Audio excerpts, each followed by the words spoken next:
प्राचार्य के पद पर मैं यहाँ पर मैंने अपना योगदान दिया है और यहाँ भी बहुत सारे चैलेंजेस हैं, बहुत चुनौतियाँ हैं, लेकिन धीरे धीरे हमें देखना पड़ेगा। खास करके शैक्षणिक वातावरण को हमें अच्छा बनाना पड़ेगा, जिससे कि हमारे छात्र अच्छे डॉक्टर बने, उनको वो अच्छे से वार्ड ड्यूटी करें। बड़ी बात सरकारी मेडिकल कॉलेज का स्ट्रेंथ है, उसकी मजबूती है। वहाँ यहाँ पर वैरायटी ऑफ पेशेंट्स, यहाँ जिस तरह के मरीज आते हैं और जिस तरह का हैंड्स ऑन ट्रेनिंग हम लोग दे पाते हैं, उस तरह का हम लोग प्राइवेट में नहीं होता। लेकिन हाँ, वहाँ आपको एसी कमरे मिलेंगे, एसी वार्ड्स मिलेंगे, काम करते हैं, वही फिर सुपर स्पेशलिटी में जा पाते हैं। इसलिए बच्चों को चाहिए कि वो अपना काम अच्छे से करें और इसी समय से अपना एक फाउंडेशन बनाएं, क्योंकि कम्युनिकेशन स्किल्स ये बहुत इंपॉर्टेंट है आजकल कि आप मरीज से किस तरह से बात करते हैं, कैसे उसकी काउंसलिंग करते हैं, और ये जब तक वो काम नहीं अस्पताल में करेंगे और शुरू से ही नहीं करेंगे, वो नहीं सीख पाएंगे।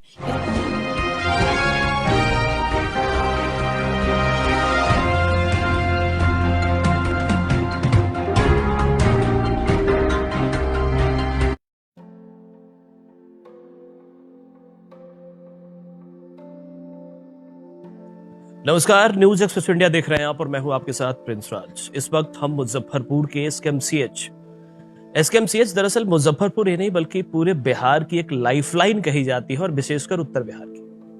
और ये लाइफलाइन उन सबों के जीवन में एक नया रंग भरने का काम करता है, और इस रंग भरने के पीछे का जो सबसे बड़ा मशीनरी है वो यहाँ का कॉलेज। और इस कॉलेज की जो कह सकते हैं कि पूरा का पूरा सिस्टम को अपने हाथ में कंट्रोल करती हैं, और कंट्रोल करने के साथ उसको चलाने का काम करती हैं। अभी अभी हमारे साथ बैठी हैं डॉक्टर आभा रानी मैम है हमारे साथ, प्रिंसिपल बनी है 2 दिन पहले। और सबसे बड़ी बात, सबसे पहले मुबारक और आपका बहुत धन्यवाद। धन्यवाद।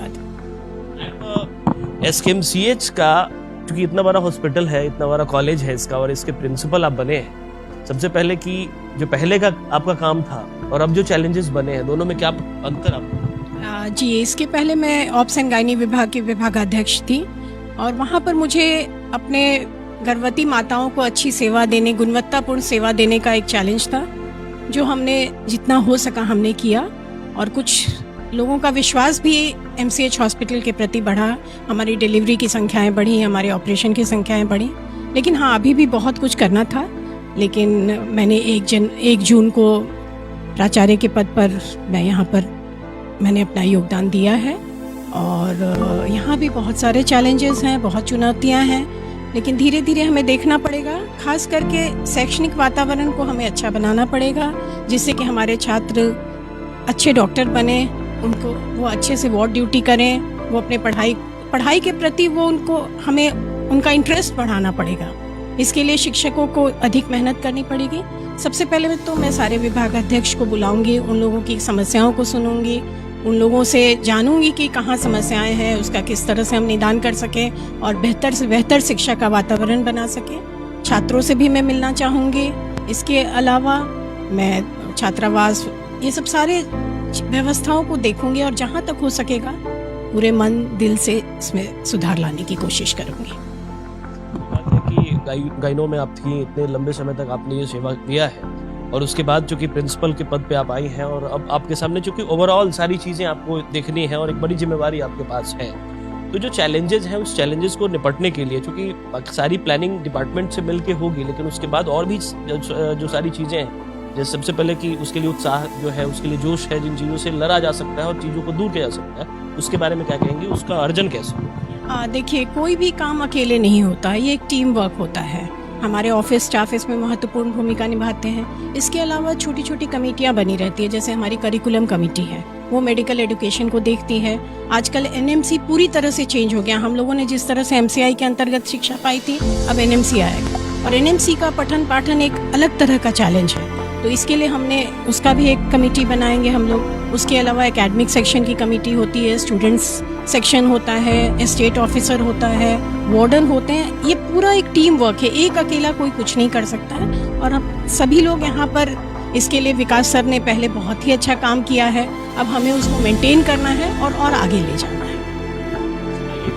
मेडिकल के छात्र हैं, खासकर वैसे छात्र जो बिहार में रहकर मेडिकल की तैयारी कर रहे हैं या फिर अगर हॉस्पिटल में जाना भी चाहते हैं, तो सरकारी अस्पताल को उतना तवज्जो ना देते हुए अच्छे मेडिकल कॉलेजेस को लेकर के वो ज्यादा फोकस्ड रहते हैं। उनको क्या संदेश देना चाहेंगे? किस तरह की व्यवस्थाएं आजकल एसकेएमसीएच जैसे हॉस्पिटल्स और कॉलेज? देखिए, जब अगर हम कंपेयर करेंगे बिटवीन प्राइवेट मेडिकल कॉलेज और सरकारी मेडिकल कॉलेज में, जो सबसे बड़ी बात सरकारी मेडिकल कॉलेज का स्ट्रेंथ है, उसकी मजबूती है, वहाँ यहाँ पर वैरायटी ऑफ पेशेंट्स, यहाँ जिस तरह की मरीज आते हैं और जिस तरह का हैंड्स ऑन ट्रेनिंग हम लोग दे पाते हैं, उस तरह का हम लोग प्राइवेट में नहीं हो पाता है। लेकिन हाँ, वहाँ आपको एसी कमरे मिलेंगे, एसी वार्ड्स मिलेंगे, वो सब शान शौकत मिलेगा, लेकिन मरीज पर जो पढ़ाई है और जो बेसिक पढ़ाई है वो गवर्नमेंट मेडिकल कॉलेजेस में है, और अच्छे रैंक वाले ज्यादातर गवर्नमेंट मेडिकल कॉलेजेस ही प्रेफर करते हैं।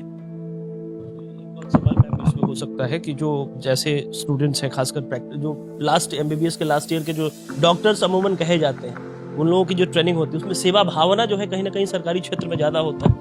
देखिए, ये एक सेवा भावना पहले के अपेक्षा जरूर कम आ गई है। इसका कारण है कि देखिए, बच्चों को एक पीजी का एग्जाम्स पास करना होता है, और पीजी तक ही आजकल लोग नहीं रुक रहे हैं। इसके आगे सुपर स्पेशलिटी है, जो भी मेडिसिन वाले हैं वो डीएम के लिए जाते हैं, जो सर्जरी वाले हैं वो एमसीएच के लिए जाते हैं। तो इनको पढ़ाई ही पढ़ाई करनी पड़ती है, तो कुछ वो इधर से समय काट करके कुछ उधर देना चाहते हैं। लेकिन मैं कहूँगी कि जो बच्चे अच्छा क्लिनिकल काम करते हैं वही फिर सुपर स्पेशलिटी में जा पाते हैं। इसलिए बच्चों को चाहिए कि वो अपना काम अच्छे से करें और इसी समय से अपना एक फाउंडेशन बनाएं, क्योंकि कम्युनिकेशन स्किल्स ये बहुत इंपॉर्टेंट है आजकल, कि आप मरीज से किस तरह से बात करते हैं, कैसे उसकी काउंसलिंग करते हो, और ये जब तक वो काम नहीं अस्पताल में करेंगे और शुरू से ही नहीं करेंगे वो नहीं सीख पाएंगे। इसलिए बहुत ज़रूरी है कि हमारे युवा डॉक्टर्स को हम लोग प्रोत्साहित करें कि वो वार्ड्स में आएँ और देखें कि सीनियर्स किस तरह से मरीज से बात करते हैं। अभी से वो उनकी वो ट्रेनिंग होगी कम्युनिकेशन स्किल्स की।